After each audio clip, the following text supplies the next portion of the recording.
Welcome to episode 117 of the Omnigamers Club podcast, the podcast for games on all platforms, including the Virtual Boy. I am Daniel Winter. And I'm Mark Uasa. Hello. Hello, How's it going? Mark. I think 117 is a Halo number, right? We've come full circle. That's Master Chief's serial code. Yeah, that's right. That's right, yeah. So, how are you, Mark? Lots of things to talk about today. Yeah, for sure. I was just having some hardware issues, so sorry for holding you up there. Live But updates for uh, Tech Talk, yeah. yeah, I'll have a little bit more tech talk to continue on later on. So yeah, why don't we roll into it? Sure. I mean, I'm sure we could talk a bunch about the Nintendo Direct news this last week. I know we've both got thoughts on that. I think by the time this episode comes out, not a lot of people will necessarily care. I was curious if you're actually interested in the Virtual Boy coming to Nintendo Online, though. Yeah, I have always been vaguely interested in the Virtual Boy. Obviously, it came and went at the time. I wasn't interested enough to even consider buying it, the real thing. I guess it would have been a collector's item if I did get it. I did check out like the vision for it at the Nintendo Museum when I was there in Right, of Kyoto course. a few months ago, and it was interesting enough. But the sheer darkness of it just seems like painful to the eye for Very extended uses. intense red, just beaming straight into your eyeballs. Yeah. Yeah, but if it was at home and they have like a Labo style cardboard version, Yeah. or you can get the full on Eyeballs back, baby. yeah, you can get the full on plastic accessory to plug your original Switch or your Switch 2 into. So I might give it a whirl depending on the price. Of course, they We'll haven't see. announced that price yet. Yeah, I probably won't. It seems like a very niche product unless you've got a specific nostalgia for it. It was cool to see them specifically shouting out the Nintendo Museum, which you were talking about recently, though. Yeah, that's right. I didn't see, obviously, the new wing. I think it's going to be dedicated towards like artwork and pre-production art, concept art, which I think is fantastic. Obviously, you have a commercial artist in your family, so you know how kind of intensive and how critical that is towards, any production, especially video games in the early stages. Excellent. So it'd be great to show that off. Yes, yeah, I'd love to get there one day. Okay, so we've got three courses of games to talk about today. So in the appetizer, talking about some game-related topics. So today, coming in hot with something that I only learned about a couple of days ago, and that I attended yesterday, was called the Full Indie Summit here in Vancouver. So this is a group who hosts sort of monthly meetups and networking events and things, but once a year hosts this big summit for a bunch of talks, kind of like an indie equivalent to the GDC, on a much smaller scale, obviously.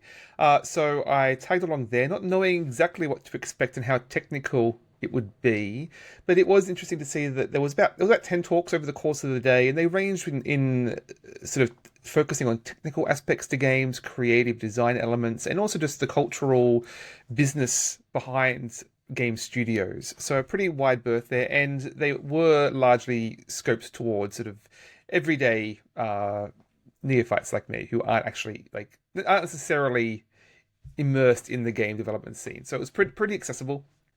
So that was interesting to check out. So I was just going to chat out a couple of things I saw there. There were a few booths of indie devs showing off their games as well.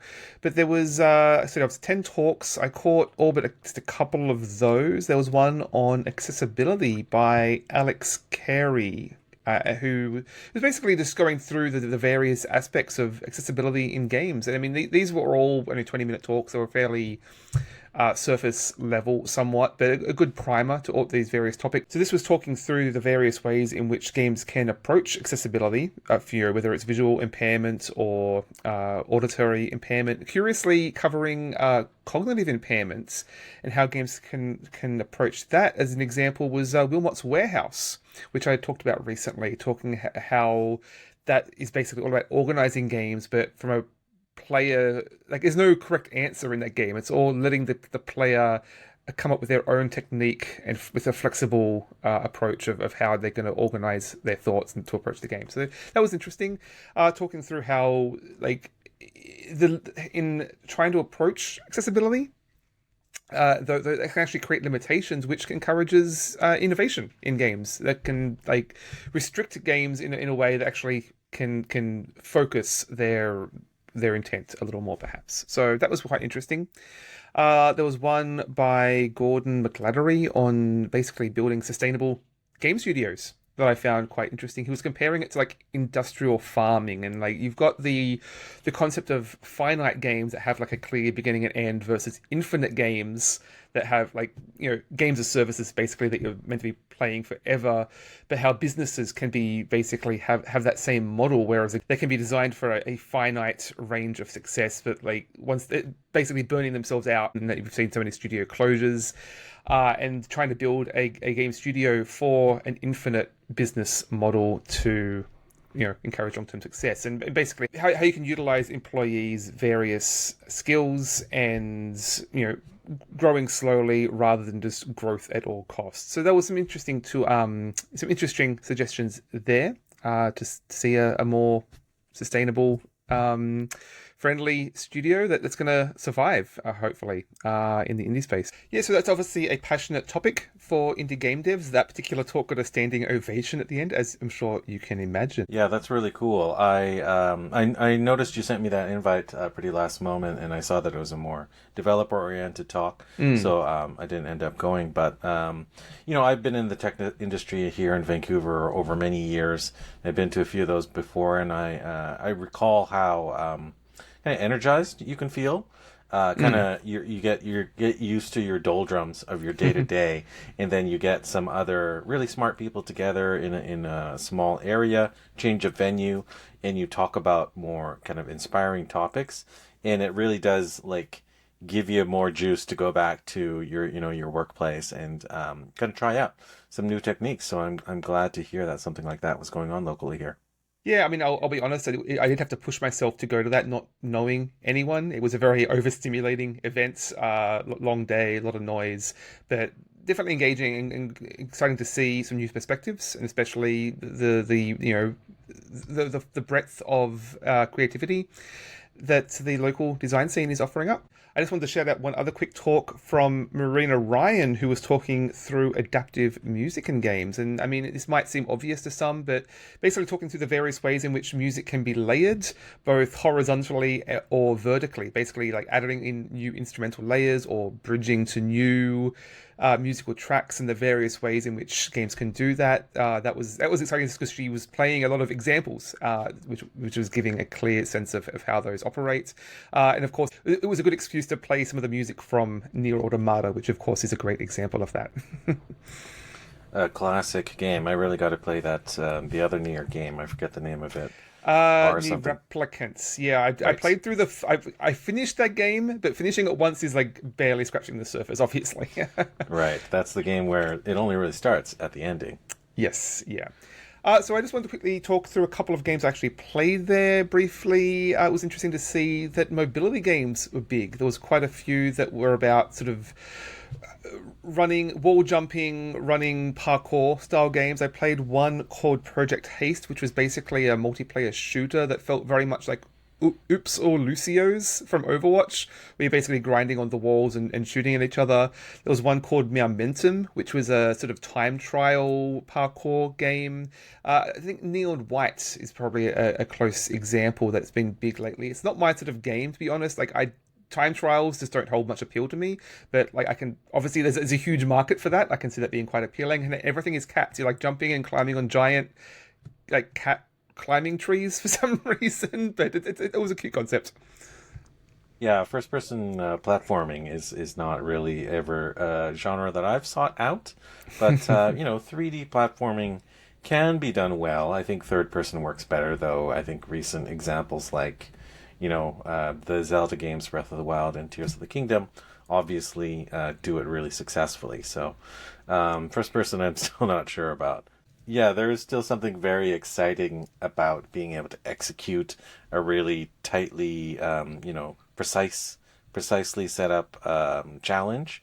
I recall in the Jedi Survivor, I think it was, there was some pretty devious optional platforming challenges that really made you use every technique at your disposal and had me kind of pulling my hair out for a while there.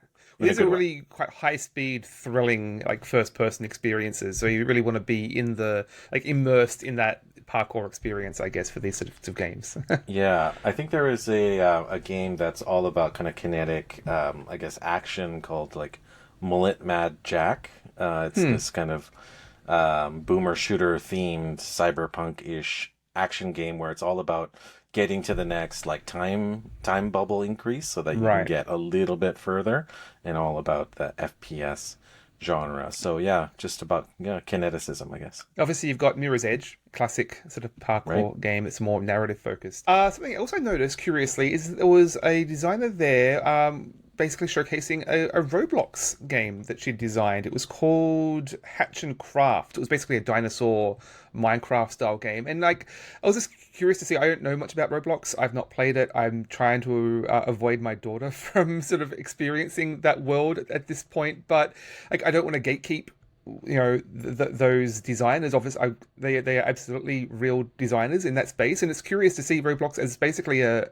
game engine that's somewhat accessible for new game designers to come in without a lot of technical experience and showcase some cool ideas. Yeah, Roblox is an interesting phenomenon. My kid, my oldest kid, has played it on and off, but I have memories of it from, like a long time ago, many, many years when my nephews were quite a bit younger. They're graduated adults now, but it has always been a platform for like game creation Mm. and sort of empowering children, or at least that's how they sell it as, of course. And then you do things like watch the people make games videos about the kind of there's two of them, I think, about kind of the exploitative practices going on there. I'm not an expert. I just know that it's a deeper issue than just Mm. a play place. Well, there's It's plenty to critique lots about going on. Roblox as a system and how they exploit their creators, but that's nothing to say, like, that's nothing to critique the creators themselves, who I'm sure are doing some fascinating work within that realm. Yeah, and having just a platform like that, despite its ethics, whatnot, it's impressive to see Mm. what people can create and share when you create a platform for people to share. Just quickly, one final game I wanted to shout out is with all of the card-based roguelite games we've seen out there, I'm surprised I have not seen this before, but it was basically a roguelite trick-taking game, which obviously trick-taking are undergoing a huge renaissance in the board game space. I've not actually seen a digital game attempt to emulate that. Obviously, there are some challenges to, like, trick taking is all about the various parties, and you want multiple players to sort of shift up the dynamics there. This was a fairly simplified version of that. You're basically playing against an opponent, and they're playing three cards against your one card. So it's a much simplified version. I'm curious to see how they play with those and escalate the mechanics. Like I only played the tutorial, which was fairly simple, but talking to one of the designers there, they do have a lot of other ideas of how they're going to evolve that. There is a demo. I should say the name. It is called Hands of Hell. Which they described as basically Balatro versus Hades. You're going into the underworld and playing against the various levels of hell. And it is marketing as a narrative experience though, which is also quite interesting.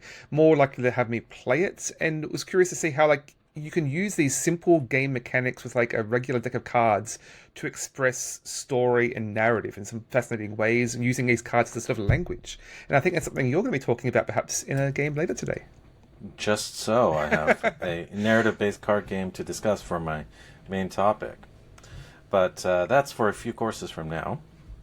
Any more items you want to talk about from the conference? No, I'll hand over to you for your appetizer. Really cool. All right, so mine is fairly short. It's not really news per se. It's just something that I've been working on recently. Last episode, I did a kind of a hardware showcase where I showed off some mobile handhelds. This time around, I'm going to be talking about software. I'm going to be talking about Linux specifically, and I know that Linux has been around forever. It's really mature now, and many people use it quite a lot, especially because some of these PC handhelds, gaming PC handhelds like Steam Deck, use Linux as a core. So that was, I guess, one of my earlier experiences with it. I did dabble a little bit on desktop computers. I've been a experimenter for many years now. Built my own PCs, installed, reinstalled Windows dozens of times, and then tried out early versions of Linux. But it's really been on and off. Recently, though, I got it in my head that I wanted to do a little bit more tinkering. You know that I enjoy hardware tinkering. I decided that I wanted to make a NAS, which is a network accessible storage device. So I was thinking about, pulling one of my hard drives out of my gaming PC because I have too many drives in there and I'm not using them effectively. So I thought, hey, this is not my primary drive, so it'll be no problem pulling it out. And then I pulled it out and just the primary drive would not work properly. Tried to reinstall Windows, and then it was asking me for these drivers, these hardware drivers, which I've never experienced before. I've always worked out just fine without it. But anyways, a little bit frustrated, and this made me think, well, why don't I give Linux a shot? Because I'm already curious about it. I know So brave, Mark. there are some really cool versions and cool flavors out there, and some of them that are much more directly meant to support gaming PCs, PC gaming. Because what is a Steam Deck if not a gaming PC? So most of the advancement has been coming, I wouldn't say most, but a really strong component of the advancement of Linux as a gaming platform has been from Valve itself. Hmm. So I think they're pretty critical in either, I don't know if they created it initially, but they heavily support this software layer called Proton. And Proton is essentially a kind of a translation language that enables Windows only games to run on Linux operating system. Kind of like a sort of emulation layer, I guess, or maybe not. In a ways, it I don't know. I don't know the actual technology behind it. It just helps translate some like technical libraries that are necessary to run these things. So sure, you can call it kind of like an interpreter that lets Linux machines speak Windows in terms of gaming, and it really has become quite seamless now. Well, there's kind of two steps to ultimate adoption of Linux as a viable gaming hardware is either developers make games for Linux, which a few are. Mm-hmm. A few are doing that actively, and it's noticeable. It's getting stronger and stronger. A few major publishers are doing it, and then there's smaller platforms like I was noticing GOG recently has a lot of classic games that run in native Linux. So putting that aside, the vast majority of games still only supports Windows operating system, not Mac or Linux. So what's the benefit of Linux if you're just going to use it to emulate Windows anyway? Well, I'm not emulating Windows. I'm running in the Linux operating system, and I have all the software and all the UI and all the different workflow that you can use from using an alternative operating system. The translation layer is applied directly on a game per game basis. Right. I'm not running Windows within Linux, right? So if you're thinking about traditional emulation, it's not that. No, I know that. But like, what do you see as the key benefit of using Linux in the first place? The key benefit is that you don't have to pay a software license. True. You're also not being spied upon by dozens and dozens of intrusive softwares that are either pre-installed by Microsoft itself, so forcing you to upgrade to Copilot or MS365 or whatever it's called now. My wife's literally trying to fight through Windows, trying to force an update to Windows 11 right now. So there you go. So you're really beholden to a lot of what Microsoft forces you to do on their platform, even on your old computer. And then beyond that, a lot of hardware manufacturers that make Windows devices add their own bloatware and spyware on top of the PCs that you buy. And if you're not very picky or you're not very savvy, then you'll probably just let those spywares run on you, let those bloatwares run on your computers, and those are ultimately dragging down the machine's performance. And if it's an old aging device, maybe that every little ounce of performance that could be freed up is something that you want. And what Linux lets you do is you can run with um, as much software pre-built in as you want or as little as you want. So you can finely tune it to the way that you want. In fact, you can do a lot of gaming on Linux, without things like Steam. You can just use alternative platforms. So you have a lot more choice and you have a lot more control. Mm. And that's the primary advantage of using an alternate software OS. And primarily, you don't have to pay that Windows license. So all the better. You don't have that ease of use, and you have to fight for that control, and like, you know, wrest it from the computer and trying to navigate the operating system for yourself. Right? It really depends. So there are a lot of flavors of Linux, and that's what scared off a lot of people. Is, well, if there's one flavor of Windows, right? Well, sometimes there's two. There's like this Pro or that XP or whatever, this and that. But there's like thousands of flavors of Linux, and every group is trying to tell you that their flavor is the best. Well, the point is, the long and the short of it is that there's a best version for each usage, and there's probably 2 or 3 competing distros or distributions of Linux for a given use case. So getting back on track, there are a couple that are specifically oriented towards PC gaming. One of them is called Bazite. The advantage of that is that it's there are versions of Bazite that are specifically tuned to run on handhelds.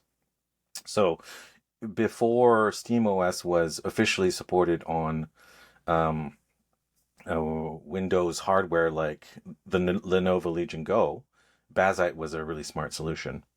Now, the official SteamOS is available on Lenovo Legion Go, which is my portable gaming PC, and I've actually switched over. I gave up Windows entirely, moved over to SteamOS, and I'm so happy for it. It's just a way more streamlined experience. Nobara is another one. There's a lot of different flavors. Ultimately, for my gaming PC, I was having some issues, so I ended up going with Ubuntu, like classic. Ubuntu is kind of like the kind of vanilla of Linux, and it's well supported for a bunch of different reasons. And it's really like, it's as difficult to set up as like Windows 10 is. So like you have to start it, and you have to check a few boxes, and you have to enter your username and a password and wait about 15 minutes, and then you're set up. So that's as complex as it is. If you have installed an operating system before, like Windows XP or 10 or 11, then it's just as easy to do any popular version of Linux these days. So I would say that people really shouldn't be concerned about the technical difficulty of it. It's super easy now. It does sound like they're a little somewhat specialized, though. Like if you have a specialized device dedicated to one use case, like games or editing, for example, it might be more useful than having a broad, multi-use device. Yeah, well, you have those choices. There are platforms. I think there's Ubuntu Studio, for instance, that's set up for like audio and video producers, for instance. So those specific use cases are met. Generally, most people are going to unless they're working for a company or using it for their own business, are probably going to be multi-use case users like myself. My primary PC is PC gaming plus podcasting. Why am I not? Funny enough, I'm not using that computer right now because there is a hitch in using some Linux distros, is that driver support is not always there for hardware.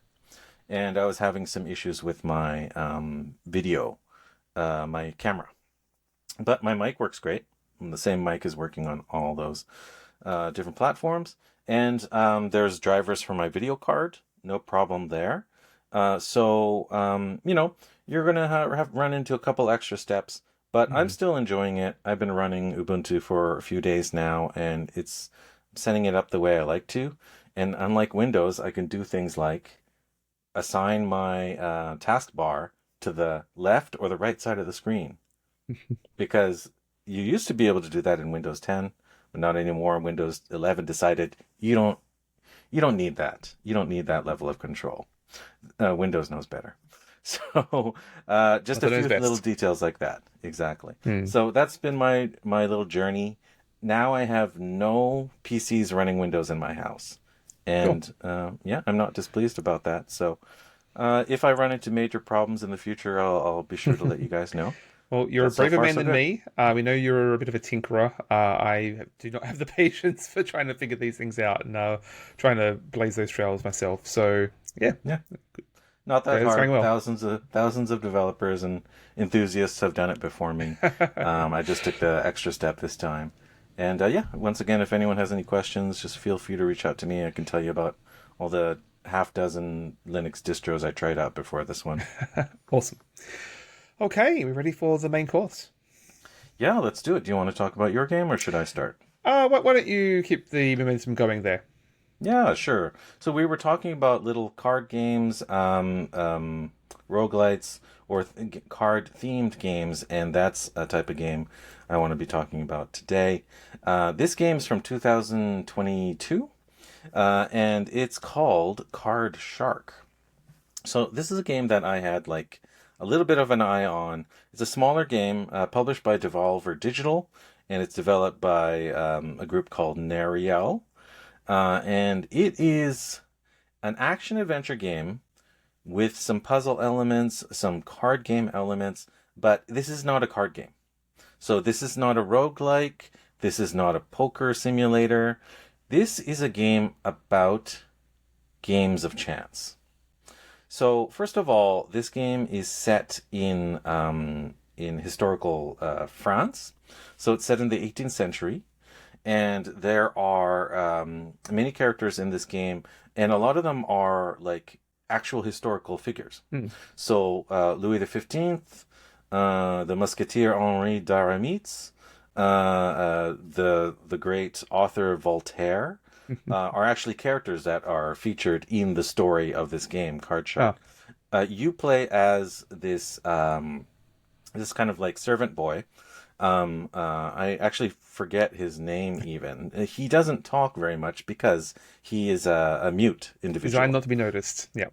Yeah, he's definitely noticed. He's your kind of avatar, of course, and he has personality, but he doesn't speak. So you get involved with this gregarious character, this ne'er-do-well sort of rogue called the Comte de Saint-Germain. So the Count of Saint Germain, of course, this is what you're led to believe is that he's a fake noble. He pretends to be a noble, and essentially he goes around various places in France and tries to bilk people of their money. And this character takes you on as their kind of protege. So, so I told you this game is not a card game, but it will help if you know about card games. So if you know about poker, if you played Balatro before, better if you played actual poker with human beings. But it goes into other areas like, it talks about other games of chance like three card Monty, even coin flipping, things like that. So it's not just about cards. You are actually playing card games in this, though, right? You are not playing card games. Okay. So let me make that quite clear. Interesting. Okay. You are in situations where your character is playing card games. Hmm. But the game Okay, itself is so abstracted. it is showing you a point of view, right? Hmm. And the metaphor is not playing an entire game of cards. So let me just break it down even further. So we know the setting. You're this poor kind of peasant boy, and you're being taught by the fake noble, the Comte de Saint Germain, and you get involved with various individuals, like itinerant Romani individuals. The Romani characters are actually treated fairly well. They're some of That's the good. more interesting Okay. characters in the story, and you run into a lot of nobles as well because nobles, they have a lot of money and they're good marks for bilking cash out of. So what does the game end up being like? Basically, there are these encounters, And you eventually, after the tutorial, you're given a map of France, and there's like 4 locations on the map of France. You know, this map, it actually reminded me quite a bit of the overworld map of that other European set game, historical game we played recently called Oh, Pentiment, of right? course. Unlike that game was set in Bavaria. This one is set in France, but it is very similar in other ways as well. It's a highly narrative story. It has a very distinctive 2D art style. So if you enjoyed Pentiment, you have an interest in history and historical fiction. This game is very appealing, and that's kind of what drew me in. Um, so what is it like in each of those encounters? So you choose a location on the map, and then the count is taking you to, a manor house. It's taking you to an inn. It's taking you to a different scenario, and he's introducing you to other characters. Thus, the story kind of evolves, and he says, "All right, here's the plan. We're going to try the trick called the elusive hand, or something like that." So he explains to you a real world card cheating technique. And I'm not an expert in this, but these are all real techniques Ace or up the sleeve. real seeming techniques, Right. and he basically shows you how to execute it. And those techniques you're supposed to memorize and repeat and execute. And Hmm. the way you execute them is done through a wide range of quick time events. Right. Okay. What is your feeling about quick time events, Daniel? I mean, they have their place, shall we say? I'm not opposed to them. They can become a little bit of a crutch in game design, but they can be utilized for like engagement, I guess, in a narrative sense to just at least make that you feel like you're having some input. I mean, I've talked about like recently as Alien Isolation last episode that had various like what are basically quick time events for mini games, but were utilized there for immersion, so that they can be used well. Right. So my experience for QuickTime events, if the listener is not familiar, goes all the way back to a game called Shenmue. So Shenmue Mm. was a game for Sega Dreamcast. It's been released on PC since, PlayStation as well.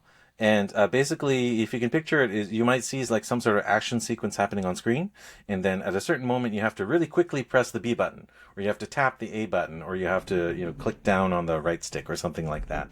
So there's lots of games that do this. Mm. Actually, I think a lot of DS games were built Mm. like this as well. Heavy You have to Rain and the other games tap. from Quantic Dream come to mind. Yeah. Sure. Yeah, there's lots of examples throughout.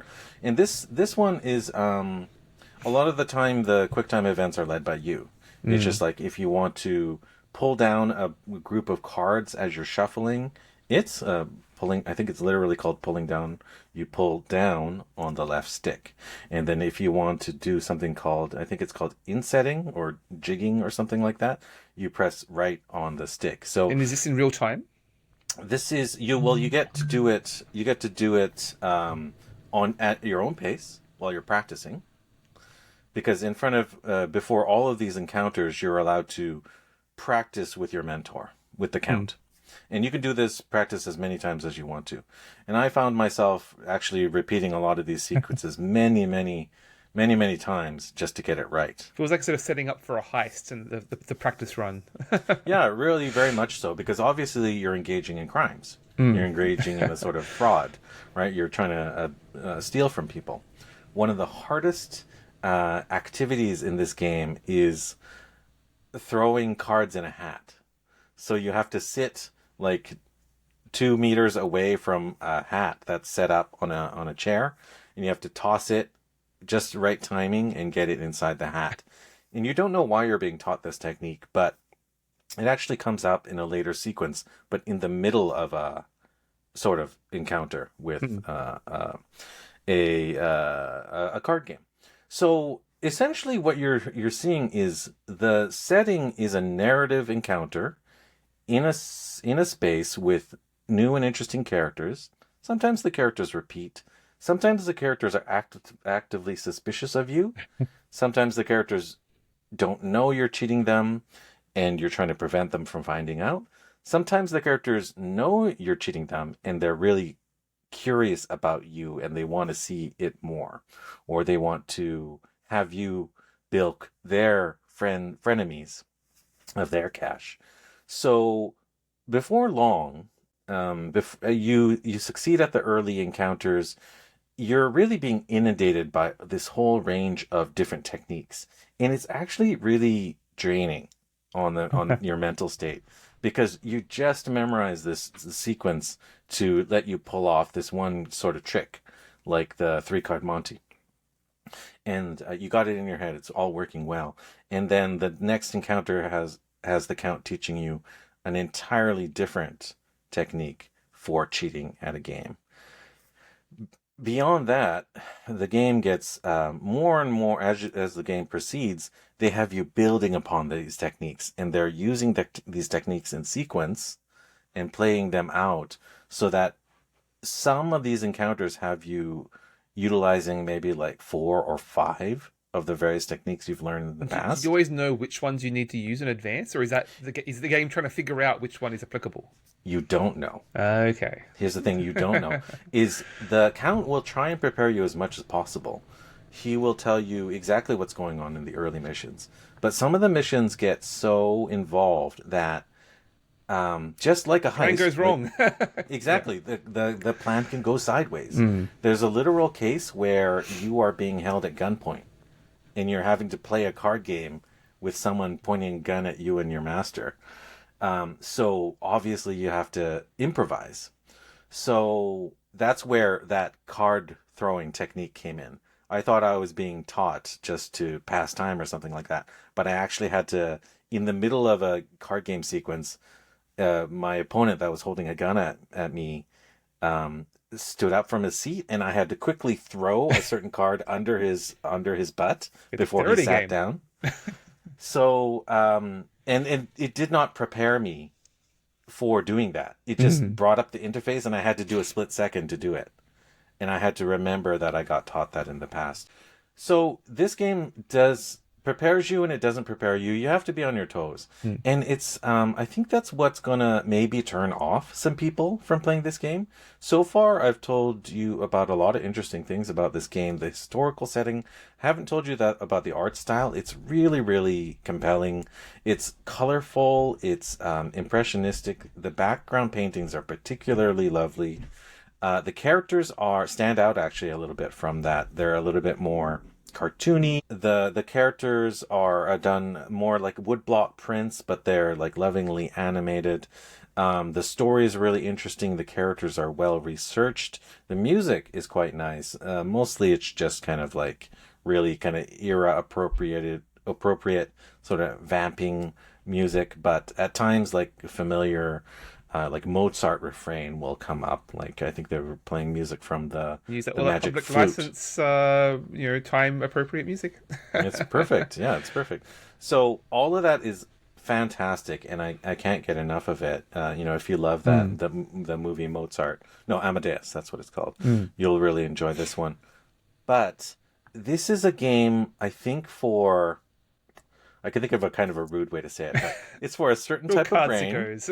Yeah, a certain type of brain, a certain type of mind that likes really intricate, multi-step rules. Maybe you like setting up dominoes or card towers or things like that, but you have to have a very precise mind, and I don't really. So I have a challenge in executing some of these higher level chapters. At least you have 1 or 2 ways to kind of adjust the levers. So essentially in all of these card game encounters, you have an opponent, so the people you're bilking out of their cash typically, and they start out really not suspicious of you. But if you raise the initial bet, there's always a bet because it depends what your payout is. You might not play a full game, but if you've executed your technique and you win, then you will get that payout. So you get to choose what the initial bet is going to be. And if you keep it low, then their suspicion is low. But if you raise the bet a decent amount, then their suspicion starts higher. So say it starts at 30% instead of starting at 10%. And then as the time ticks, as you're trying to execute your cheating techniques, if you take too long, then the suspicion meter gets higher and higher and higher. So you can Mm. adjust the difficulty slightly, but mostly it's on you to execute those techniques effectively and quickly. That sounds quite dynamic. But I'm curious though. You talk about like the plan going bad. What is the fail state here? Because I know in like stealth games, for example, that can be a Hmm. big downside to like these hard in state. Oh, you got caught. Reset. Go back 5 minutes and try again. Like, does it solve Yeah, that issue? it does. It does in an interesting way. I don't want to. It's a bit of a spoiler to say Okay. that. I will say thematically what it is ultimately you're trying to cheat people of their money.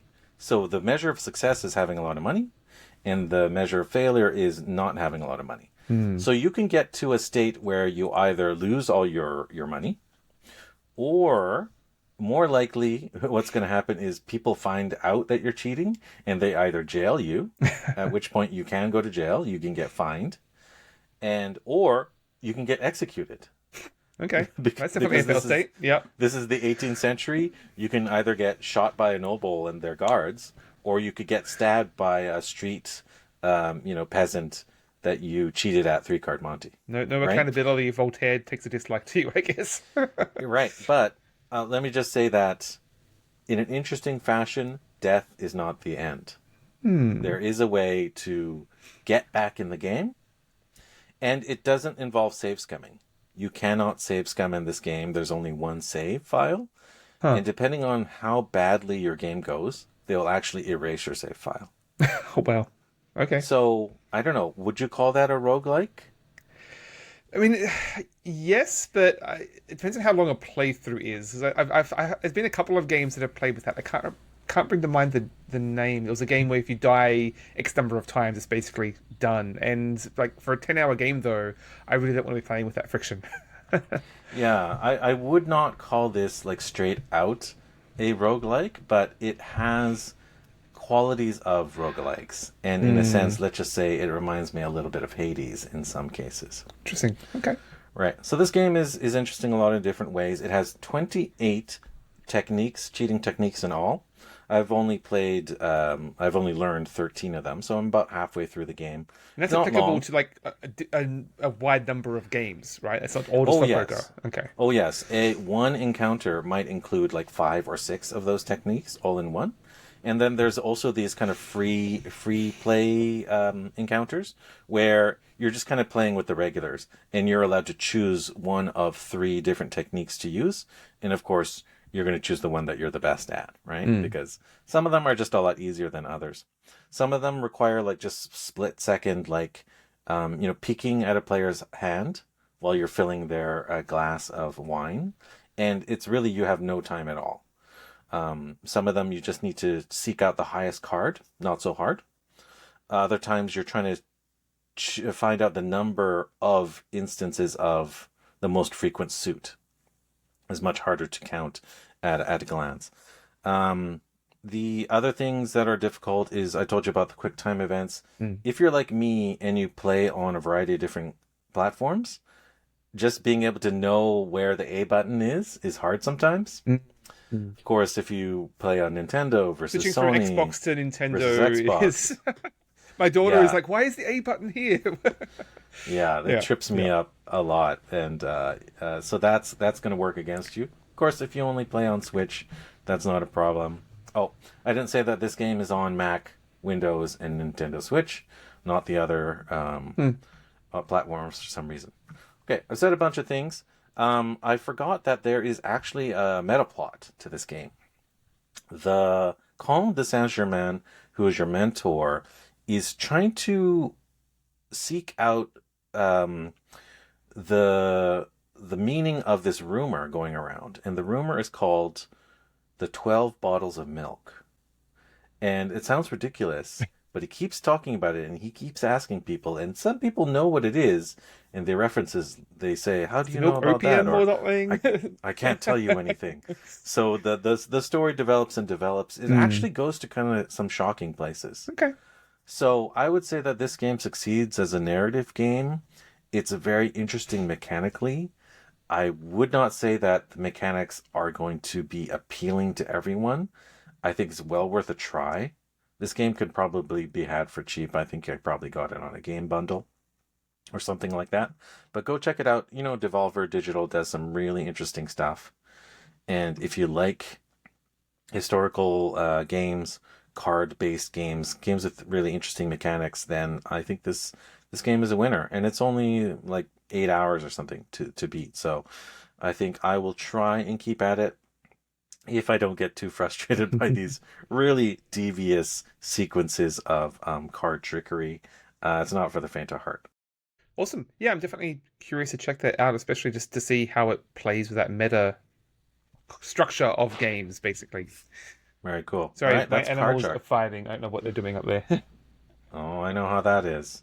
All right, would you like to go? Yes, yeah. So we don't often talk about the new hotness here. It's not usually our focus, but I'd be remiss to skip the opportunity to talk about Silksong, the indie darling that, of course, everyone is talking about. I have been playing, and I mean, it's harder for us to talk about new games, partly not having Game Pass, partly being unemployed. But I mean, this game is remarkably cheap for a new game that with a lot of work has been they've been working on for 7-8 years. I don't want to necessarily have the discussion as to whether that's a good or a bad price, whether it's good or bad for the industry. It's a whole other business talk, a separate discussion to be had. But yeah, I've been playing Silksong, obviously the sequel to Hollow Knight by Team Cherry. Mark, have you played Hollow Knight? I have played Hollow Knight, and I think it's one of the good ones. I like Metroidvania games. I don't play a lot of Metroidvania games aside from, the Metroids. I really like this one Metroidvania that was on Xbox 360 called Shadow Complex. Oh yes, that's another one. We don't really talk about it because it's based on a terrible author's Oh, story. But mechanically, it was a great game by this developer, Chair. Had some cool 2.5D elements. And I really like the latest 2D roguelite Prince of Persia based yes, game. that's one that comes to mind a lot. When Yeah, playing Silksong. that one's really cool. And of course, Metroid Dread is also cool in an interesting way. Also, I haven't gotten that far into Hollow Knight, but I played, a dozen hours of it. I know how attractive the art style is and kind of how precise the platforming is. Really quite cool. Yeah, I mean, I enjoyed that one a lot. I recall 100%ing it and doing all possible content up until the point I got to the final boss and just realized this isn't going to happen. I could throw myself at this wall for 10 hours and eventually get there, sure, but I don't particularly want to and just quit right there. So it does have a particularly abrasive approach to difficulty that a lot of people will draw comparisons to the Souls-like genre here, obviously. There's been some debate as to whether this counts as a Souls-like game, which I'll get to, but yeah, I struggled with Hollow Knight. This was a number of years ago, so I don't remember a lot of the specifics in terms of figuring out the exact comparisons between Silksong and Hollow Knight. Oh, this one has the I know the health regeneration is slightly different, or the attack animations are slightly different. You get pretty granular to figure out the exact differences, and I'm not familiar enough with to make that point. So I would largely be judging Silksong on its own. That is to say. So, I mean, it is obviously a Metroidvania. You're playing as Hornet. I mean, everything is kind of a bug or bug-like creature in this game. Beautifully 2D animated, I will say up front. Everything is crisp. And like the bug designs, so many of the characters have these like white masks basically. That just creates this excellent contrast that makes everything really easy to read, especially, your player character. Just really crisp and easy to read animations, attack animations, and tells, for example. The bosses all have really well telegraphed. That's something that's been a big issue in a lot of these games lately. Is just these big hulking monstrosities, long wind-ups, and it's really hard to read tells in games lately. I've been finding where this does that really well.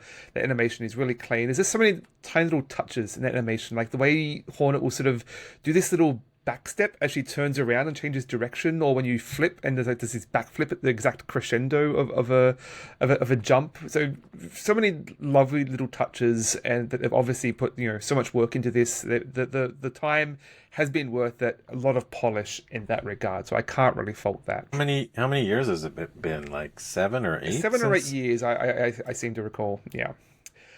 So overall, the structure, I mean, I think Hollow Knight was largely you were digging down in underground. Silksong, you go up. It's basically you've been abducted by some kind of cultists to go into a city. You escape, and you're trying to figure out what was going on here. So there's a little bit of a mystery.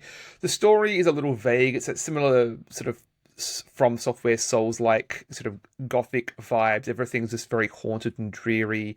There are a lot of lovely little character beats along the way. You're helping like other characters that you come across, and there's this real sense that Hornet is trying to help people, and just trying to do the right thing and helping these people survive, basically. But most of the characters you come across are all pilgrims, and there's this real sense of everyone making the pilgrimage, making the climb, which works thematically, obviously. It does create some interesting analogs to, like, obviously, this sort of penance, almost that difficulty being some kind of, like, active self-flagellation in that players are, like, forcing themselves through all these difficult challenges. And this almost religious fervor that some players seem to treat difficulty as an inherently good thing, which can go a little over the top sometimes, shall we say. In terms of the exploration, you are given a goal, obviously get to the top of the mountain. You're not really given any short-term goals. Like, you're largely left to your own devices just to explore this space. And like I love a good exploration game, and it's quite organic the way you go about it here. You usually have multiple options as to where you can go. You can quite easily end up in an area that you're not quite ready for, and end up doing a particularly hard part of the game earlier than you were intended to. There's a lot of sequence breaking going on, but it does give this sense of like this organic discovery, like that you're not being forced or linearly led through this game. Everything is sort of very diegetic. The way, like, although even the resources, like the various shards and rosary beads that you're collecting as currency, are basically like literally in the game. You kill an enemy, the resources drop to the ground, or you'll find them hanging on these threads that you have to destroy. And like, there's so many destructible environments here that is both just represents like hide secrets, obviously, but also can represent like how this whole world is decaying and falling apart, and how much of it is can be broken down, and that is really satisfying, obviously, both in just hitting things and then breaking, but also finding little secrets. There are secrets everywhere in this game. Sorry, Kat is being particularly urgent again. Speaking about hitting.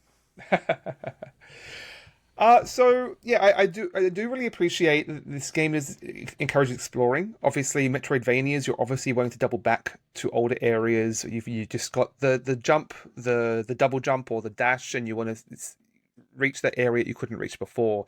And I think that what this game really does well is, like in Souls-like games, which I think tonally this game emulates quite a lot. You have these weird little NPC quests where you have to like have gone back to this particular dungeon, or the Swamp Witch will be in this dungeon, but only if you go here between boss X and Y. Otherwise, she just dies and disappears from the game. And it's so easy to miss all these little triggers in the Souls-like games because you're not naturally going to be going back and exploring older areas. Whereas Metroidvania games, you're inherently encouraged to do that, to re-explore areas, go through them multiple times, find new things. And this game does both encourage that, but also reward that. You're so often coming across the world states changing. There was a few big surprises. There's various hub towns basically that would change quite dramatically, or like events would happen, not to spoil anything, in some quite surprising ways. And there's this real sense of Hornet just checking in on everyone. Oh, how are you guys doing here? How are you holding up? Is everyone doing okay? Is this town thriving? It's like it feels everything here is better. Everyone is surviving better due to you helping, basically. And that's a really nice sense here. So yeah, I mentioned a little bit about some of the abilities there. You do start off like basically with not very much. You have a sword, you can jump, and you can hit things, and that's about it. It feels at the start of the game like really bare bones. There's very sort of slow paced. You feel very underpowered. It is quite punishing. You're going to be hitting a lot of pain points early on in the game. By the halfway point, you basically feels like the start of a regular action adventure or Souls-like games. When by the time you've got like a dash, or a jump, and a glide, and all these abilities that basically you would start most games with, here you have to earn them, and you do really value those when you do unlock them. Obviously, finally, I can run, I can dash. The game feels so much better to move through once you have that, so you value it. But at the same time, they're not the most exciting compared to some other Metroidvanias like The Lost Crown, which had some really creative and inventive abilities beyond the regular dash glide type deals. So it's not the most original there, but it does you do really value them when you get them, I guess. Yeah, I recall in Lost, what was it, Lost Crown? The bow and arrow abilities were quite cool, as well as the secondary abilities. I think there was one that sort of created like a healing zone around you, and then some secondary attacks. It was basically like giving you kind of alts, like alternate modes. I thought was quite compelling. Yeah, and the other big thing here, obviously, is I seem to recall Hollow Knight. It wasn't necessarily the first game, but it was one of the big innovators in this area. I think they were called charms in that game. Basically, there's little collectibles that change the way you play. And I mean, traditionally, you basically have a certain number of slots. You might start with 3 slots to choose which charms you want to activate, and then you might unlock more slots over the course of the game. A lot of games have innovated on that. Lost Crown for one. Silksong does shift that up. You still are finding these charms. I think they called what do they call them here? Tools. I think they're called tools here, but they're much more granular. They're split into subcategories, and you can only ever activate like 2 or 3 of a particular category. It's much more restrictive into basically making a build for yourself. There's these whole move sets, these crests they're called. They're basically new weapons that unlock completely different move sets. They might make you attack faster or change the way that you sort of. There's this pogo attack that is quite divisive because at the start of the game you pogo diagonally, which is quite unusual. And like the game doesn't even teach you that. Like it is a core mechanic that you have to use to navigate this game. There is no tutorial for that. You're just expected to know it and figure it out organically. But there are these crests will change the way that reacts. It will change your whole move set, much like a fighting game character, in ways that are a little opaque. Like there's no move set. You basically have to try them out and just discover what these moves are.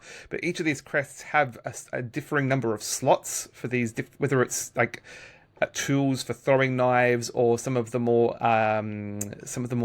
passive crests that you can activate. So yeah, that was interesting. It was incredibly granular, but it's a little arbitrary. You can't really customize to a great degree. Like if you want to be able to have a regular down pogo, you're going to be stuck with 1 or 2 crests and the whatever charms you can activate on that. The charms do let you basically decide what points of friction you want to act on this game, because there are so many points of friction in this game. In a lot of these charms let you basically let you nullify a lot of these points of friction. Like, oh, now there's a compass on the map, which a lot of people will think of as mandatory. Or now you drop less rosary beads when you die. Or now now when you're climbing a wall, you don't slide down. You can sort of grip into place. So it can let you decide how you want to interact with this game, obviously, but it's not as customizable as Hollow Knight and some of these other Metroidvanias. You really are stuck with basically this crest system, and some of those are going to feel better than others. So I don't know. I found that a little bit forced. Like I would a little more granularity in which things I wanted to use. I was having to make some really tough decisions. Obviously, that's a design decision, but so often it was like if I want to have the compass, if I want to be able to navigate the map, then that negates a whole lot of other more interesting abilities. I was often unable to experiment with these charms because it was so restrictive in only being able to have one or two at a time, basically. And some of the more interesting ones you only get pretty late in the game, so you've already sort of locked into your system. You've already beat most of the game, and it's a bit late to be adding in these new tools that would have been much useful early on. It takes a long time for these to start to unlock, basically. You know what I was reminded of when you were just talking about clinging to the walls is that this is just going to be a really small interjection, but I played this kind of ridiculous, kind of really unremarkable Metroidvania game called Shadow Labyrinth. Have you heard about this? I have heard of it, yes. I've heard it's good, but yeah. It is... I mean, it might be good. I've only played a couple of hours of it, but it's essentially like a dark and gritty Pac-Man themed Metroidvania. Like, Pac-Man is a literal character in this game. That's He's right. called, Yes. Yeah. He's called Puck. And there's a lot of like Pac-Man kind of visual references and in this a lot game. of Bandai Namco throwbacks. That's what I was reading about that. Yeah. Right, of course it's from Namco, so original creator Pac-Man, so that makes sense.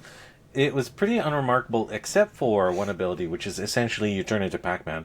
So you become like this sort of morph ball who can cling to walls and platforms that have the Pac-Man kind of like grid design to them. So like you have this kind of like neon line, and you can essentially follow it. But unlike Pac-Man, you can jump in between these and sort of perform some platforming. You can actually attack as Pac-Man as well. So I thought that was interesting enough to mention, but I don't have an opinion on it yet. I've heard good things. I just don't have a particular attachment to that franchise. So I don't know if I'd appreciate it as much. Yeah, weird flashback, callback for sure. Okay. So yeah, back to Silksong. I should probably talk about the combat, which is going to be the big pain point for a lot of people in this game. It is quite difficult combat. One thing I struggled with a lot is that the general attacks are quite tight. The windows in which you're hitting enemies is quite small. You have to be in this quite precise position. It felt a little too tight at times, especially when like they really love throwing enemies at you that float above, just out of reach, and like pull back constantly. And it's a real crutch in so many of the enemies in this game. I never really felt like I had a good tool for.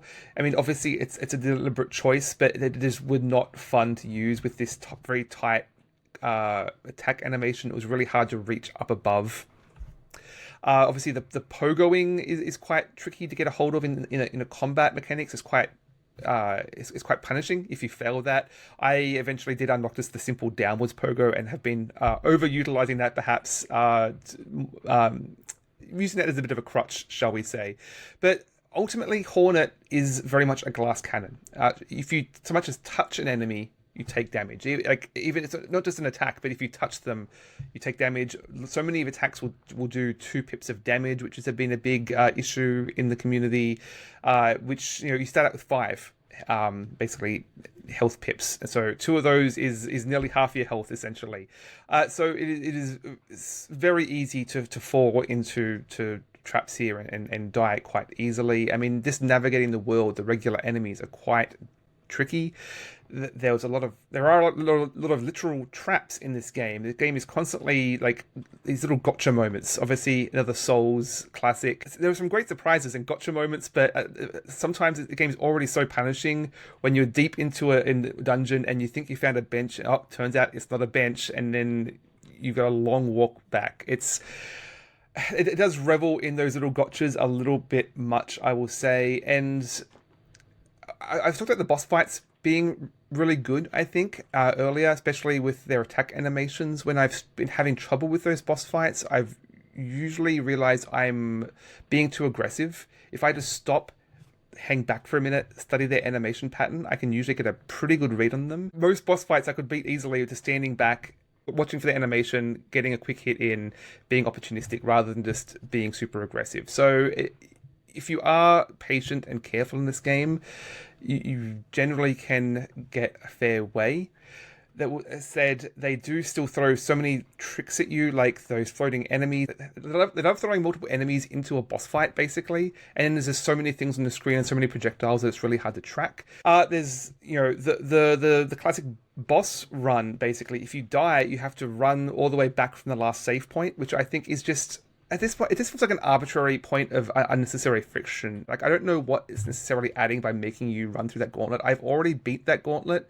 Making me do that again just to try the boss fight one more time. It's like, perhaps I'm a little bit biased in that I literally, before recording, I am stuck on a particularly hard boss after a particularly long gauntlet, and I just don't have much patience for that anymore. Like, just let me fight the boss. I've already proved that I can do the gauntlet. Why are you making me redo this? There's so many layers of friction in this game that I do think get a little much and just feel arbitrary. Like, it's not a Souls-like game necessarily, but they're playing with that trapping, and I think it's just difficulty for difficulty's sake without having a particularly strong reason for having it there. Sounds like padding to me.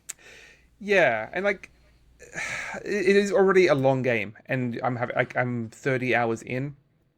And basically, I could go fight the final boss now. I'm doing like the cleanup stage. I haven't finished it yet, but I'm hitting all of the sort of the high level, most difficult aspects of this game right now. So that is a particular difficulty point. But if you just focus on the key elements, I think you will have a really good time. Like, there was a good 20-hour stretch where I was having a great time in the middle. The very beginning and end, I think, is where the difficulty is going to hit you the hardest. And I don't think it's always in a particularly satisfying way, I will say. But when you are just in that middle stage exploring for exploration's sake, there's a great sense of discoverability in, like, there's so many little things to interact with. Oh, there's a machine here. It wants 50 rosaries. Are you going to put them in? Sometimes it's good, sometimes it's bad. And again, sometimes it can be a bit of a gotcha, but there is a good sense of discovery and this sort of poking at this world and finding out what it does, the history of this place. This has a really strong sense of place to explore, and I've really enjoyed that. I don't know why it's insisting on this sort of self-flagellation with the difficulty. All right. Sounds good. I'll probably get to that eventually, but I should play more of the original Hollow Knight before that. Yeah. Very cool. Shall we move on into dessert? Excellent. Yes, let's do that. Okay, I'm going to do a quick one since we're running a bit long. I'm going to be talking about manga again, of course, because that's my main thing. This time it's a manga classic.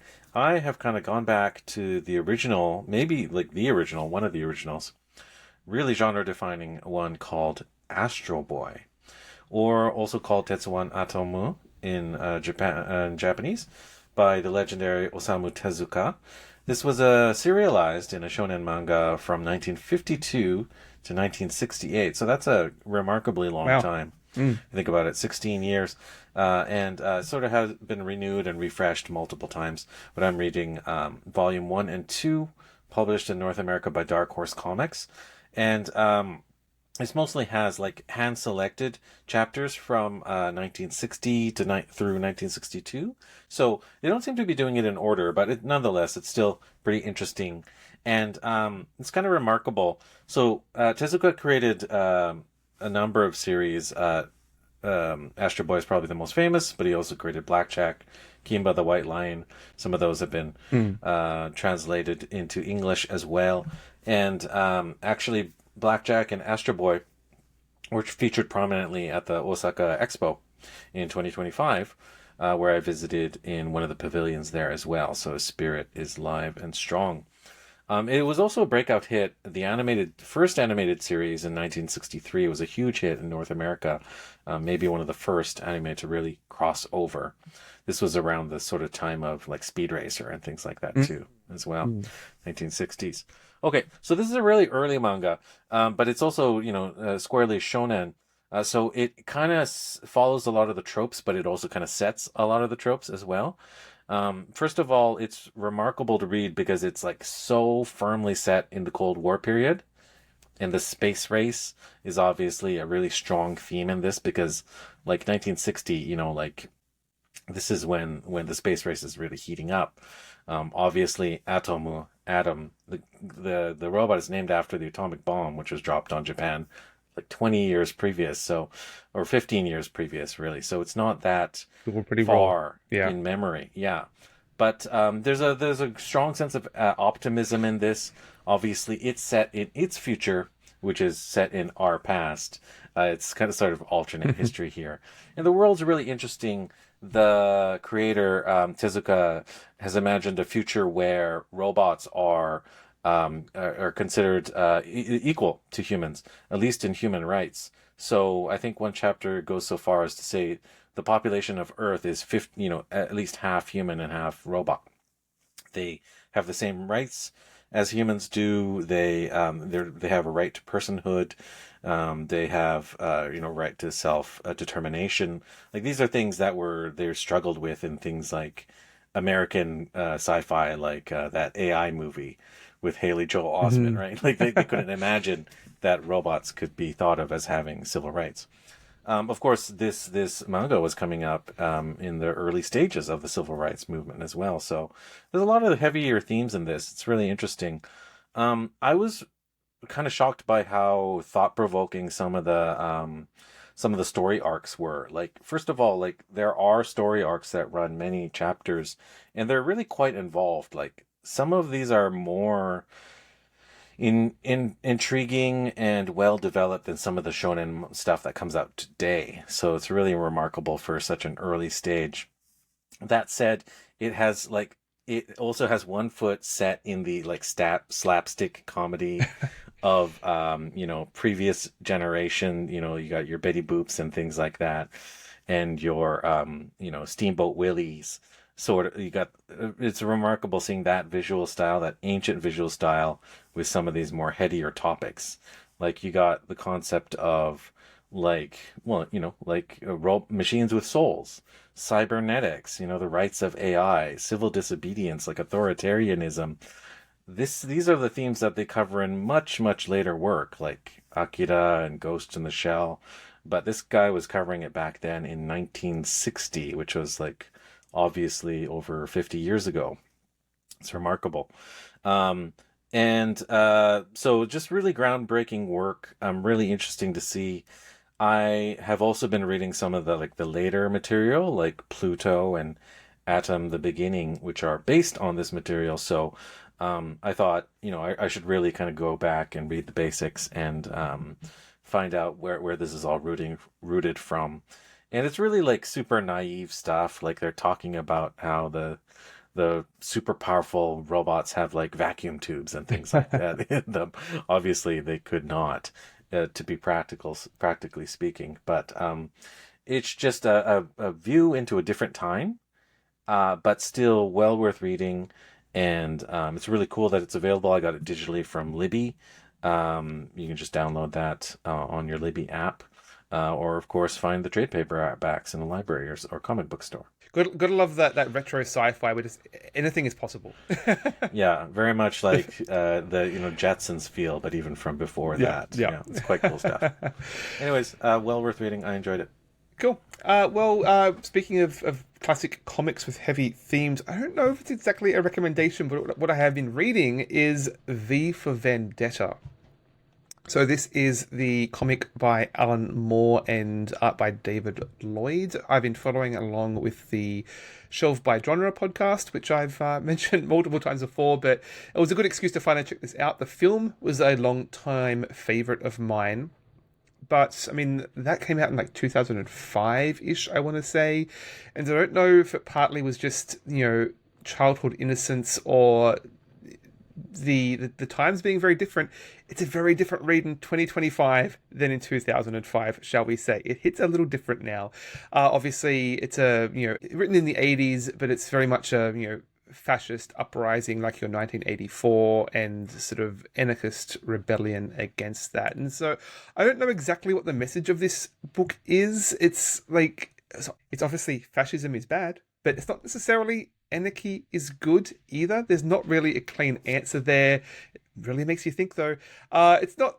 I don't love the way it wraps up. It does have some pretty awful treatment of women in this comic, I will say, and it gets a little messy in just the showing how this sort of fascist party collapses, and basically how it all collapses in petty squabbles, perhaps in ways that might ring a little true, but just the way it played out in the book was a little messy. It didn't have a really clean through line there, but it was it's incredibly provoking, shall we say. V as a sort of anti-hero is just is really jokeified in the sense, like this is flair for the dramatic, and everything has to be a big show and symbol, obviously. So it's fascinating read. I don't know exactly what I'm drawing from it just yet. I have to spend some time pondering on that. But it's interesting in these. It's an incredibly difficult time right now, obviously, and it's great to see them exploring these sort of systematic issues rather than just take out the man at the top, like something like Metaphor Fantasio, which we mentioned recently. These systematic issues go a lot deeper. It takes a lot more to address them, essentially. So yeah, it's a classic for good reason. It's not without its faults, but worth checking out. Yeah, we're following through with the theme of the podcast, which is reviewing old material, polishing off some old gems. They're not all perfect, obviously, but well worth studying to gain new lessons from. Yeah, exactly. It's fascinating as a historical piece, basically, at this point, over 40 years old. So that's 3 courses of games right there. So yeah, thanks everyone for listening. If you have any questions or comments on today's games or any recommendations that we should look into, you can contact us at omnigamersclub@gmail.com or at our website, omnigamers.club. Yep. You can also find us on YouTube. We post videos of our episodes there. Our older episodes were only in audio form, so go seek those out on a podcatcher of your choosing. We'd love to hear your feedback on either platform. Send us comments. It really energizes us and gives us reason to keep going. Of course, we don't charge for this podcast. We do it out of love, but always want to hear from other members of the club. Mm-hmm. Yeah, it's really tough to get discoverability out there right now, I will say, in the podcast realm. So any help you can do to spread the word, tell your friends, share a link on Bluesky, is always appreciated. You can find us on Bluesky at omnigamers.club and myself at Board Game Feast. Right, and I am Mark Uasa, MarkYuasa, at bsky.com. Excellent. All right. Any other plugs you want to give, Daniel? I'm excited to check out the Vancouver Game Garden in just a couple of weeks.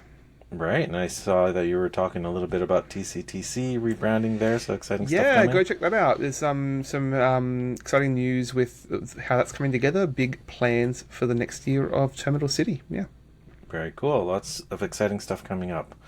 Well, thanks again, folks, for listening, and until next time, I hope you have a balanced diet of games. Thanks. Bye. Bye.